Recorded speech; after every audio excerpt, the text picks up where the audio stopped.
I welcome all of you to this faculty development program which is being organized by the Jhulelal Institute of Technology.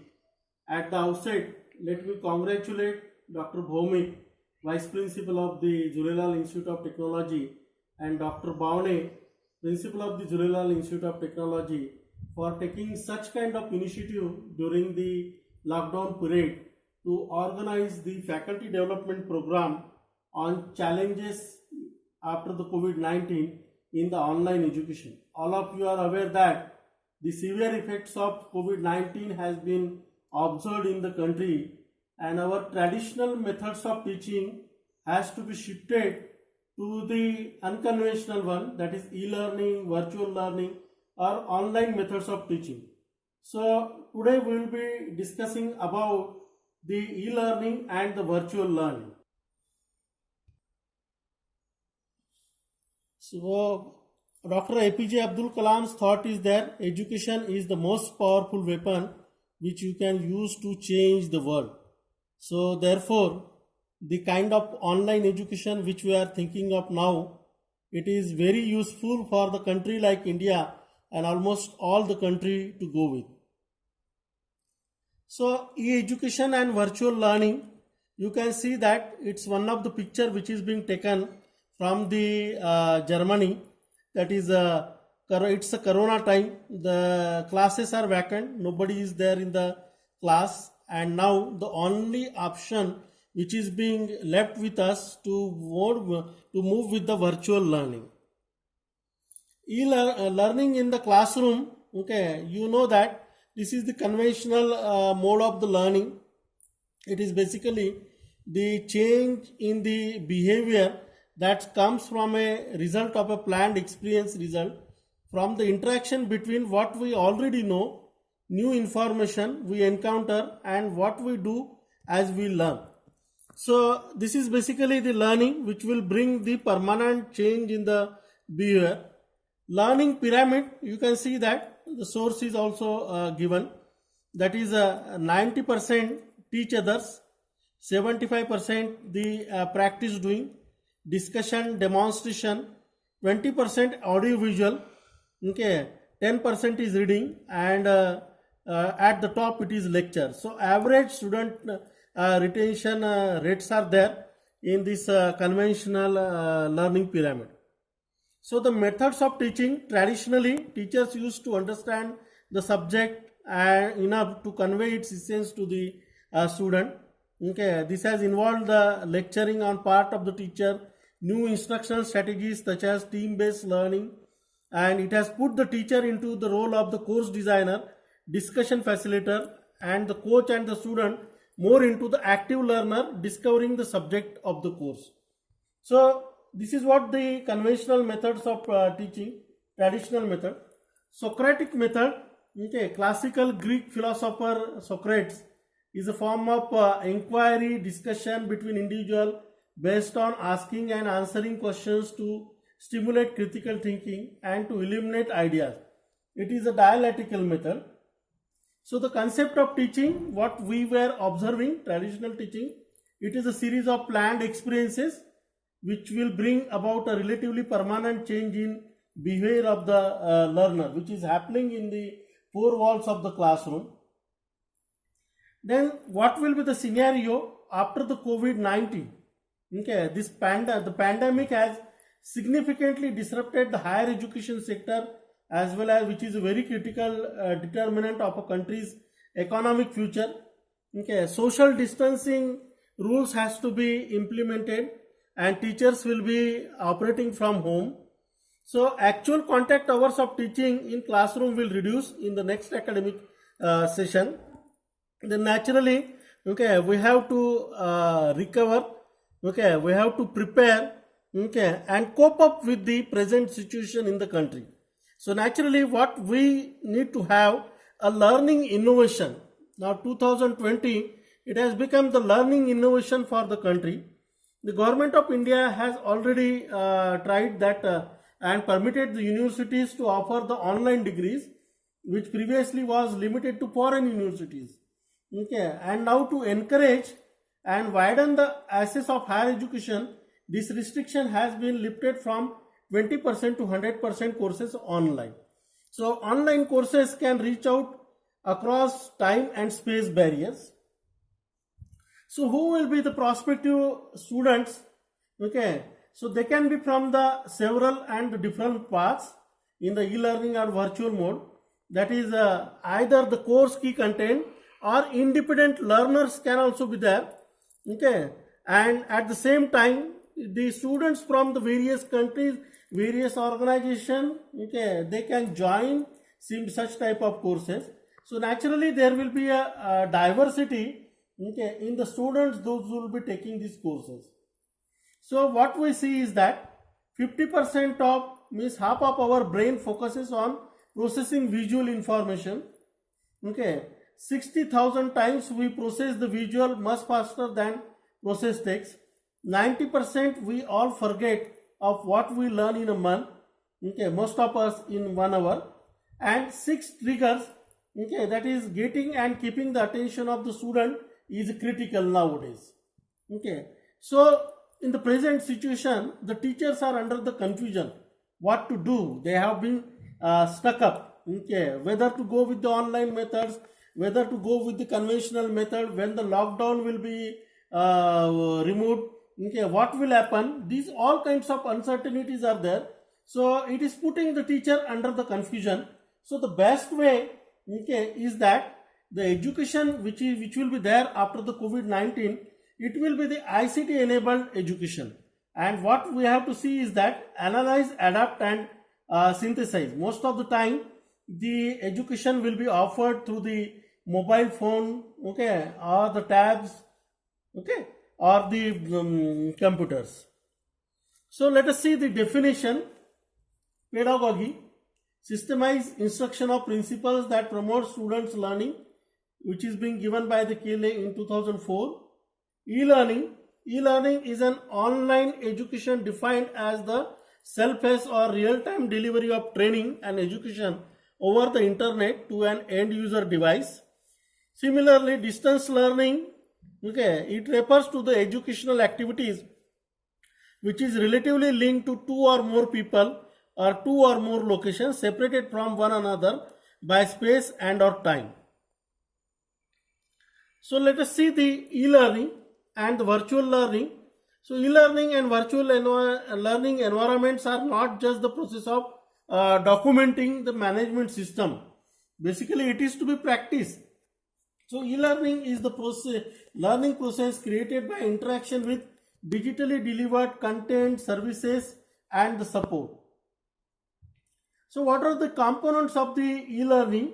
So there are 3 basic components, that is technology, curriculum and the services. E-learning is the use of technology and services to deliver a curricula and ultimately to facilitate the learning. Okay. Then let us see the e-learning ladder. Okay. Naturally, some of the things we were using it also, that is e-slides, e-compliance, e-animation, e-activity, e-simulation, okay, versus simulation. So this will be the immersive learning, active learning and the passive learning. So ladder is defined in the e-learning. Then what are the benefits of the e-learning? If you see the benefits of the e-learning: accessibility, okay, that is from everywhere you can access the e-learning education. Page layouts, text to speech, location, multimedia system, webinars which is presently being happening in our country, videos, games, pictures, portfolio, blogs and the forums and methods of e-learning.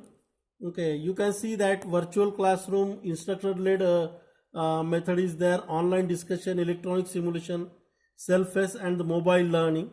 These are all the methods of the e-learning. Then delivering education, that is e-learning is a tool which is used within each point of the education process and powerfully coordinates the organization. So you can see that e-learning, implementation, planning, workforce explaining, excellence, reporting and feedback, training and evaluation. This is the complete 360 degree of education which is being offered through the e-learning. Okay. The traditional methods, all of you know that now it has become a lecture format is boring, okay, mind numbing to the students and the monotonous for the teacher. So no one is engaged or inspired when practicing the ancient art of sleeping when their eyes open.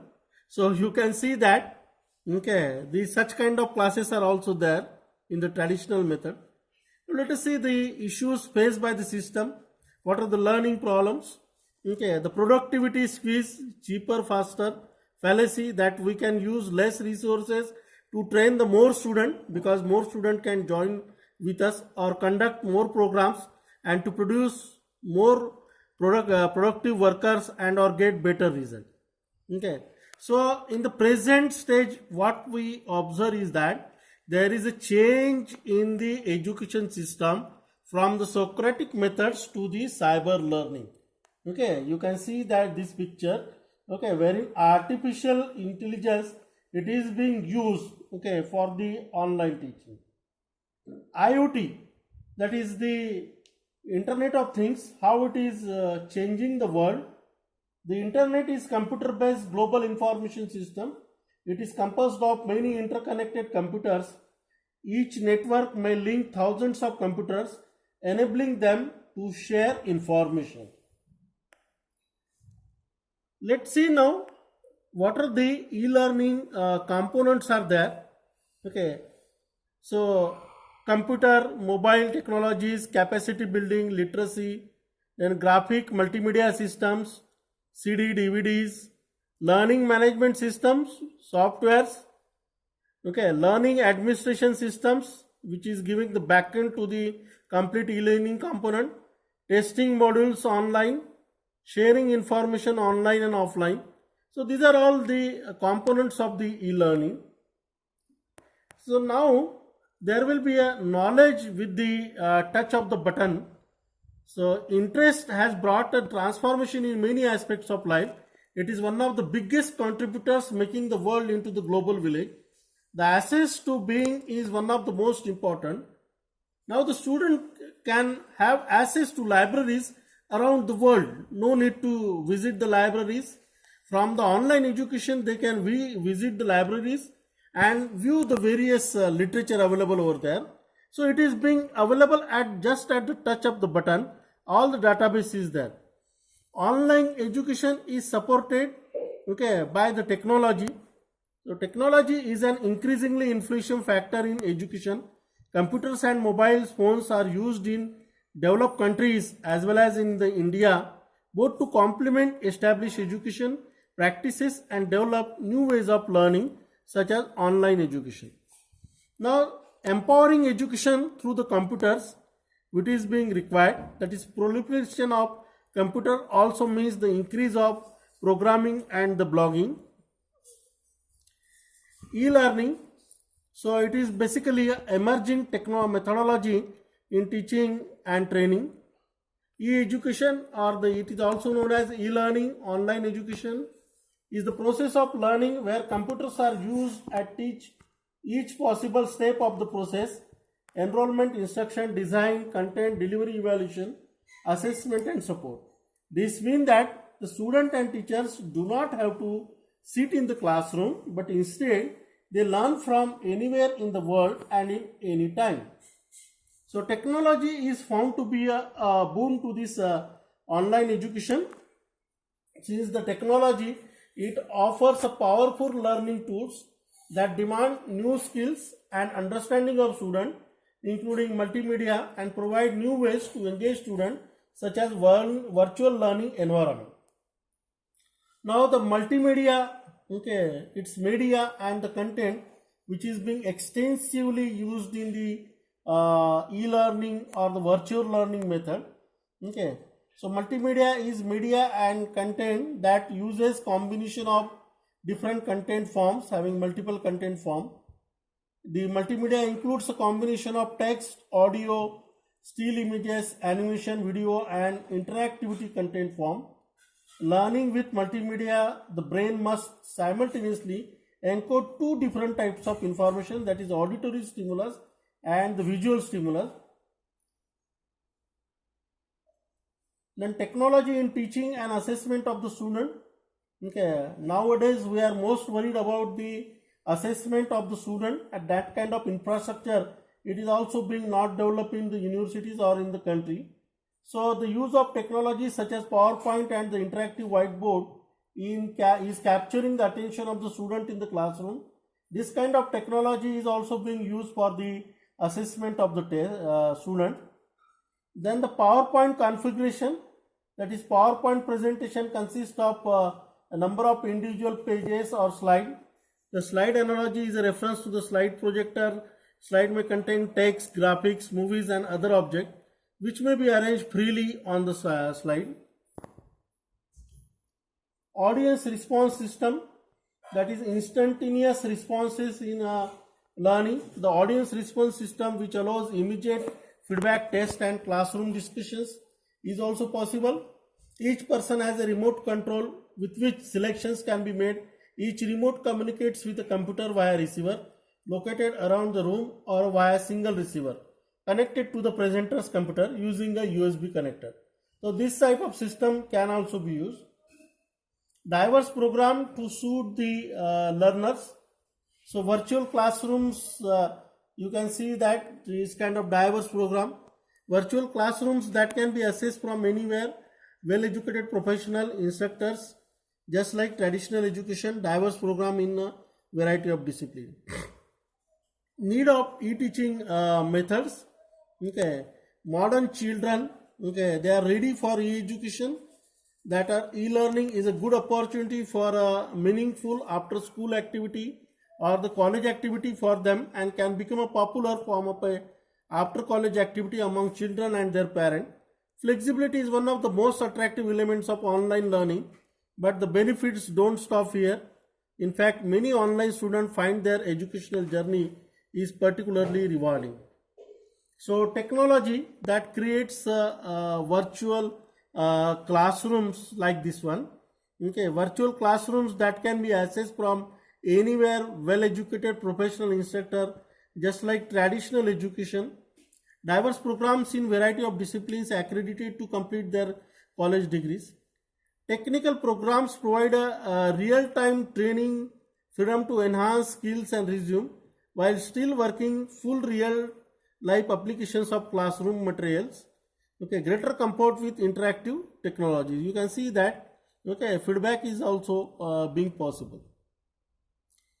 So the online education, which is being the fast growing technology in India also, okay, you can see that, okay, more than 4 out of 5 students agree digital learning technology. 84% improve their education, 81% save their time, and 81% boost their grade. So online education, basically it is being enhancing in the country like India. Okay, so the devices, or we can say that the podcasting in teaching. So according to the Wikipedia, podcasting is a method of publishing audio broadcast via internet. Okay, this is the podcast. In layman's term, it is a way of individuals and companies to create audio programs and allow people to download, listen and describe them very easily. These are the podcasting concepts. Okay, it is being given, that is low cost audio video broadcasting. Okay, regulated, expensive, big data, big media, marketplace, societal change, all you can see that connected with each other. Okay, the flexibility is there anywhere, okay, anytime it is being possible. So iPods, okay, which is being used in the online education, this is again the boon to the engineering profession. People think of iPod, they think of downloaded music or maybe videos, they think of fun. However, iPods are finding their way to work in industries as well as, okay, the education. One example of this is the service and health industries. They are using iPods are perfect for this. With a small compact size and easy to use formatting, they are perfect for the on the go information sharing. They can store the amazing amounts of information and share it easily. They are also easy to use and do not require much training to run. Okay, so iPods and podcasts for learning teaching. Okay, students are starting to use iPod for classes as well. Teachers can use programs to put their lecture material into the flash format, allowing them to be viewed on the iPod, installed on the regular slides in the lecture hall. The podcast is an audio file. You can subscribe to a podcast audio feed to automatically download the podcast. The technology uses RSS, but instead of just supplying text, podcasts include audio also. So, critical link to make this all work. So, nowhere the teacher are being ignored. The teacher are the most respected and the important part of the education system in the country. So, teachers are the critical link. What is happening because of the online education? It has become like a global village. Okay, internet is more than computer network, and internet is a network of people, unparalleled ability to collaborate. Universal internet access does not guarantee success in education, but at the same time, looking at the present present situation in the country, we will have to shift to the online education. Now the question arises in all engineering professional or all the professionals in mind is that, okay, whether the Bloom's taxonomy, okay, which is being observed in the outcome based education, it supports the online education or not. So I agree with you that Bloom's taxonomy, it supports the online education. So this is the Bloom taxonomy, it is being given. Traditional e-learning is there, effective online learning system is there. So very well the Bloom's taxonomy can be defined for the online education, and accordingly it is being designed and it can be adapted. So here we come to the conclusion of this e-learning and the virtual learning. This is the quote of the Swami Vivekananda: education is the manifestation of the perfection already in man. So what we feel is that, okay, everything is there, all power is within you. Okay, only thing is that we have to think, we should have the vision and try to develop the online e-learning systems or the virtual system, which is the need of the hour after the COVID-19. Naturally, some challenges will be there, which has to be faced by us, like developing a infrastructure, okay, making accessible to the all the students. But at the same time, we have to overcome all these challenges and we have to look for the e-learning methods or the virtual learning methods. So the objective of this particular discussion, particular lecture is that develop an e-learning module in respective your subject domain. So finally, I am thankful to you that this quote that students don't remember what you try to teach them, they remember what you are. So it has to start from the teacher. Okay, so naturally this is the good activity which is being initiated by the Dr. Bhaumik, Vice Principal of the Zulelop Institute of Technology. I must congratulate him as well as his team, Dr. Bhavne, for taking the initiative to organize. I must congratulate the Dr. Bhaumik, Vice Principal of the Zulelop Institute of Technology, and the Dr. Bhavne, Principal of the Zulelop Institute of Technology, for taking such kind of initiative to organize the FDP for challenges in the online education during the lockdown period in the country, as well as in the Nagpur in the Maharashtra state. And this, I hope that this FDP will go a long way to the all the participants, and it will be helpful to the all the participants. Thank you very much, Dr. Bhaumik, for giving me the opportunity to share my ideas. Wish you all the best. Thank you very much.